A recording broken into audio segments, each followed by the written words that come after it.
Pemerintah masih akan melanjutkan bantuan langsung tunai, BLT, dana desa pada 2022 mendatang.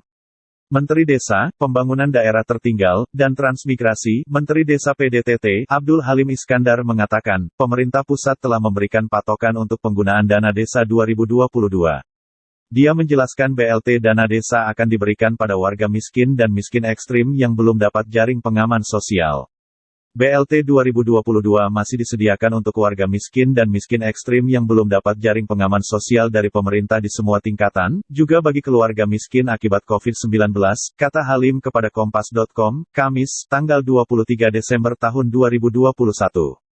Kriteria penerima BLT dana desa. Untuk kriteria penerima BLT dana desa, diatur sejak awal di Permendes 6/2020 tentang perbaikan prioritas penggunaan dana desa 2020.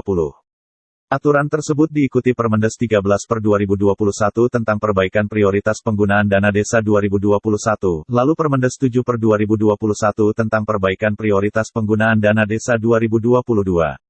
Secara rinci kriteria penerima BLT dana desa adalah keluarga miskin, keluarga yang ada warga sakit kronis menahun, tidak memiliki pekerjaan, seluruhnya belum mendapat bantuan sosial lain.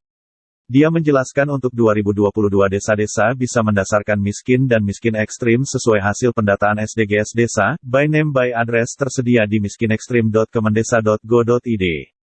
Setiap admin desa, kades dan sekdes, dapat mengaksesnya. Lebih lanjut dijelaskan kategori miskin adalah pendapatan per kapita, bulan di bawah garis kemiskinan di kabupaten, kota masing-masing, Rp472.525, kapita, bulan. Lalu miskin ekstrim adalah pendapatan per kapita, bulan di bawah 80% garis kemiskinan di kabupaten masing-masing.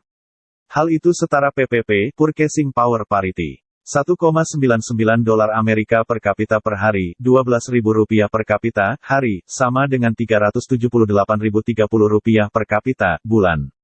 Perlukah mendaftar BLT? Halim juga mengatakan, pendataan itu dilakukan oleh desa. Dia mengeklaim sampai saat ini semua desa aktif melakukan pendataan. Sampai dengan saat ini, semua desa aktif pendataan. Karena kepengawasan dilakukan oleh berbagai pihak, utamanya warga masyarakat desa itu sendiri, ujar Halim. Lebih lanjut dia mengatakan penanganan kebijakan pembangunan level desa dilakukan dengan data mikro. Sangat simpel dan sangat terjangkau oleh siapapun, imbuhnya. Sebelumnya diberitakan, penggunaan dana desa dibagi menjadi BLT dan program pemberdayaan untuk masyarakat desa.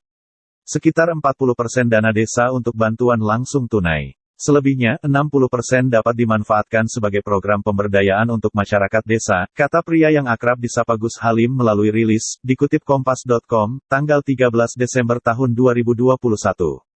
Adapun rincian penggunaan desa tersebut adalah 20% untuk ketahanan pangan dan hewani.